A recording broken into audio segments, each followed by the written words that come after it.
O que quero para minha vida e família, na dimensão da determinação. Etapa 3, de 8. Devocional 11 para o desafio 11. Elias era tão humano quanto nós. Entretanto, quando orou fervorosamente para que não chovesse, não choveu durante 3 anos e meio. Tiago 5, versículo 17. Assim como Elias, você e eu estamos sujeitos às mesmas paixões deste mundo.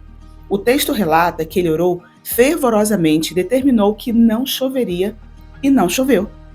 Você também pode determinar, alinhado com Deus, situações em sua vida e família.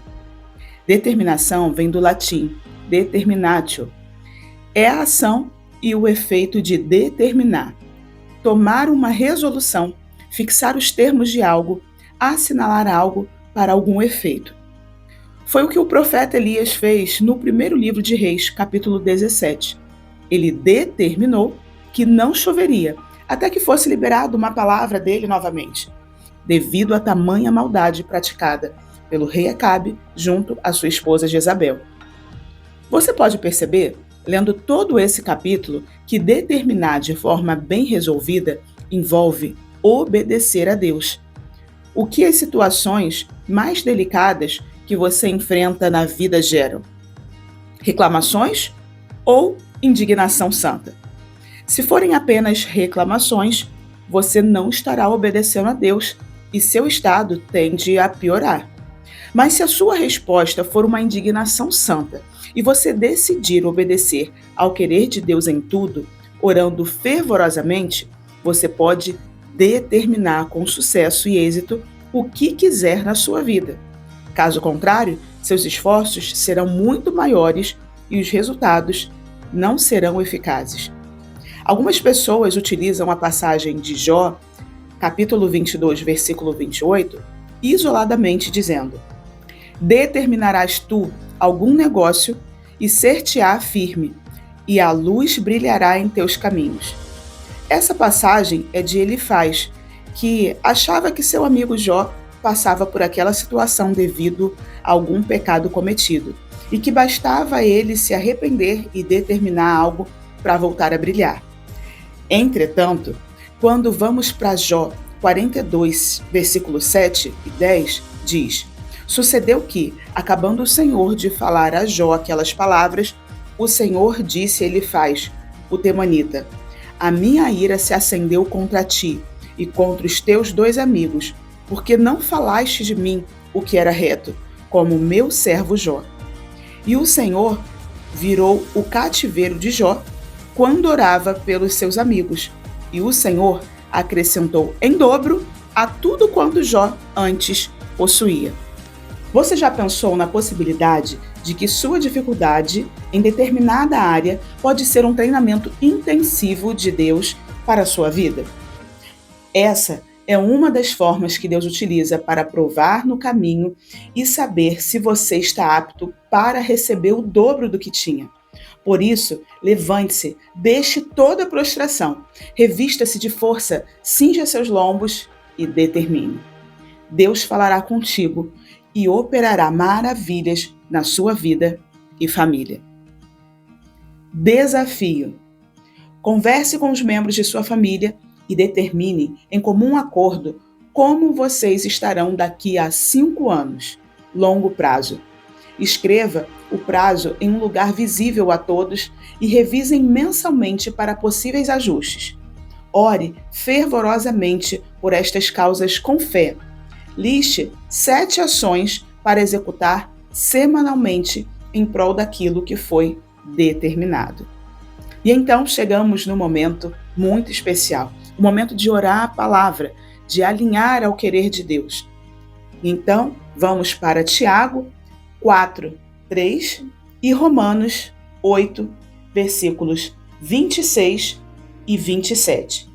Primeiramente, em Tiago 4, versículo 3, diz assim: pedis e não recebeis, porque pedis mal, para gastardes em vossos deleites. Já em Romanos 8, versículos 26 e 27, a palavra do Senhor nos fala: e da mesma maneira, também o Espírito ajuda as nossas fraquezas, porque não sabemos o que devemos pedir como convém, mas o mesmo Espírito intercede por nós com gemidos inexprimíveis. E aquele que examina o coração sabe qual é a intenção do Espírito, e é ele que, segundo Deus, intercede pelos santos.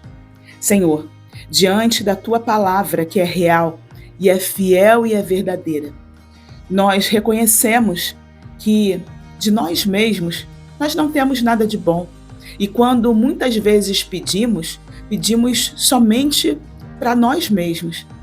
Mas eu intercedo agora, Senhor, em favor daquele que me ouve, aquele que tem pedido mal durante tantos anos, muitas vezes sem compreender a tua palavra. Mas a tua palavra chegou agora de encontro ao coração dele. Não como uma palavra que vai para uma multidão, mas uma palavra rema, uma palavra específica que o Senhor vai ministrar no coração de cada um que me ouve. E assim, Senhor, o Senhor vai revelar aquilo que o Senhor deseja para cada um, que vai muito além de satisfazer simplesmente só as próprias necessidades individuais. Nós já tratamos aqui o Salmo 37:4, que diz que deleita-te no Senhor e Ele satisfará o desejo do teu coração. Mas o Senhor vai ter prazer de não apenas atender às necessidades individuais, mas aquelas que são coletivas. Porque o Senhor nos chamou como igreja não para olhar para o nosso próprio umbigo. Então, ó Deus, ministra em cada coração. Tira, Senhor Jesus, todo o egoísmo, todo o egocentrismo, Senhor Jesus. Que os nossos olhos estejam fitos no Senhor.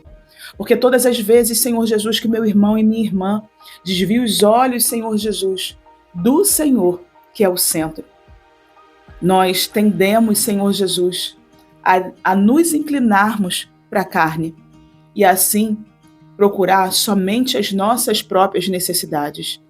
Mas quando, Senhor Jesus, houve conversão genuína, quando os teus discípulos, Senhor, foram revestidos do teu Espírito, eles, Senhor, muitas vezes não pensavam neles, eles pensavam, Senhor, na missão que o Senhor confiou a cada um deles.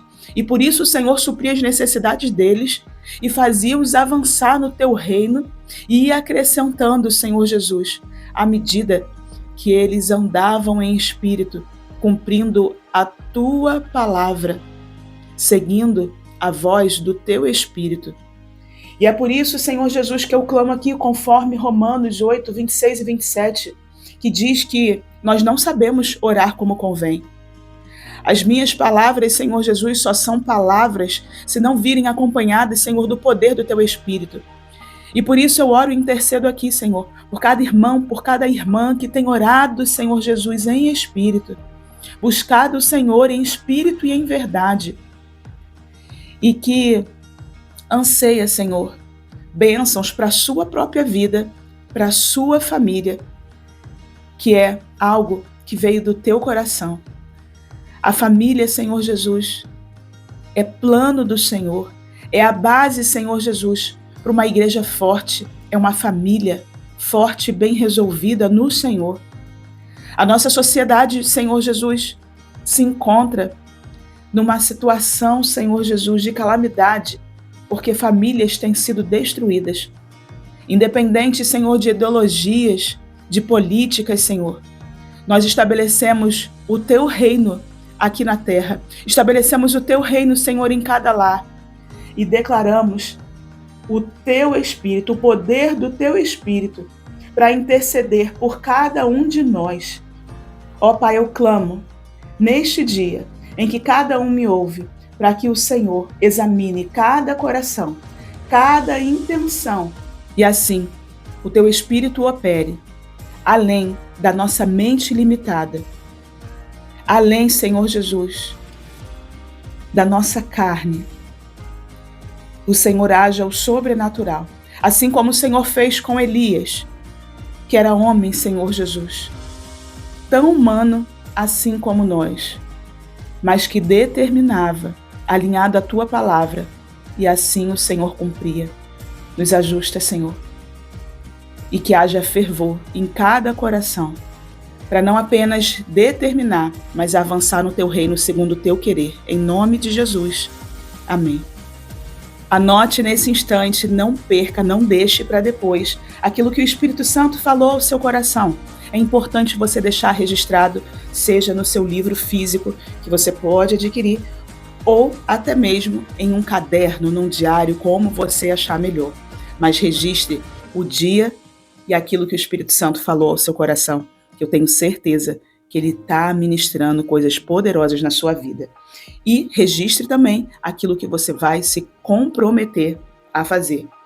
Em relação ao desafio de hoje, como você e sua família estarão daqui a 5 anos? Faça o desafio, liste as 7 ações para você executar semanalmente em prol daquilo que vocês juntamente determinaram. Que Deus lhe abençoe e até o próximo devocional.